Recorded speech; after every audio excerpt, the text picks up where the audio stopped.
Hello everyone, उम्मीद करता हूँ आप सब लोग बहुत अच्छे होंगे। वेक्टर्स वाले क्वेश्चंस में हमें देखने के लिए मिलता है कि रेखा का समीकरण पेपर में पूछा ही जाता है, 1 या 2 नंबर में पूछा जाता है। कभी कभी वो कहता है समांतर रेखा का समीकरण ज्ञात करने के लिए, और कभी कभी वो सदिश रूप में समीकरण मांग लेता है। तो चलिए हम करते हैं इस क्वेश्चन को स्टार्ट, और बहुत ईजी तरीके से हम लोग करेंगे इसे डिस्कस। सबसे पहले हमें बिंदु दे रखा है, यहाँ एक बिंदु नहीं है, ये दोनों ही क्या हैं, आपके बिंदु दे रखे हैं। तो हम लोग क्या करते हैं, मान लेते हैं, माना ए। अच्छा, जो बिंदु दे रखा है उसको वेक्टर फॉर्म में लिखना है। तो पहला जो कोफिशिएंट है -1 वो आई के गुणांक में आ जाएगा, -1 आई के साथ आ जाएगा, प्लस फिर जे जो है वो गुणांक में आ जाएगा उसकी 0, और फिर के जो है उसके गुणांक में आ जाएगा +2। तो फाइनली हम लोगों ने एक वेक्टर जो ए है बिंदु, उसे हमने वेक्टर फॉर्म में फाइंड आउट कर लिया। अब दूसरा बिंदु जो बी है ना, उसको वेक्टर के रूप में हम लोग लिखना चाह रहे हैं। तो पहला आ जाएगा 3 आई के साथ, फिर जे जो है उसके साथ आ जाएगा 4, और के साथ आ जाएगा +6। इस तरीके से हमने ए बी सी निकाल लिया।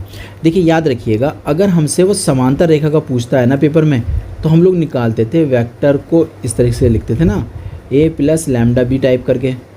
अगर वो पूछता है रेखा का समीकरण बताइए, समांतर नहीं पूछ रहा है, तो हमको निकालना पड़ता है इस तरीके से, यहाँ पर b - a करना पड़ता है।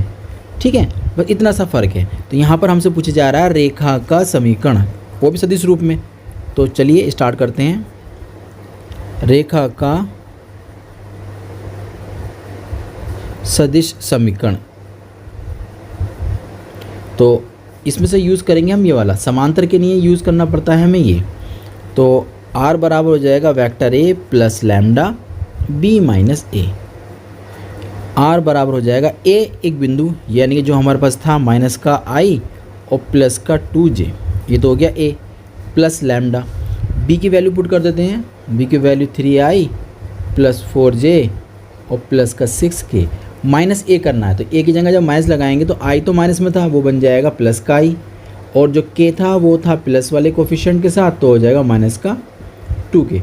तो फाइनल जो रिज़ल्ट निकल कर आपको मिलेगा वो -i + 2j हो जाएगा। और यहाँ पर एक अदिश यानी कि लैम्डा i के साथ 3 है, एक i ये रहा, 4i हो जाएगा, j के साथ +4j हो जाएगा, और k के साथ ये दोनों लैस होने के बाद मिलेंगे 4k। ठीक है, चाहे तो सवाल को यहीं छोड़ दीजिए, और नहीं तो आप क्या कर सकते हैं, इसमें और आगे मॉडिफाई कर सकते हैं। कभी कभी प्रूफ भी करा सकता है पेपर में आपसे वो। तो -i + 2k, जो यहाँ पर जो कांस्टेंट सब में कॉमन आ रहा है उसको बाहर ले लीजिए, 4 लैम्डा बन जाएगा, यहाँ बचेगा i, यहाँ ओनली i आ जाएगा, यहाँ पर j आ जाएगा, और यहाँ आ जाएगा आपका k।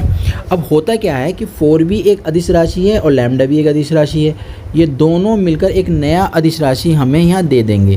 वो कुछ भी आप लिख सकते हैं, ठीक है, जो आपको अच्छा लगता हो।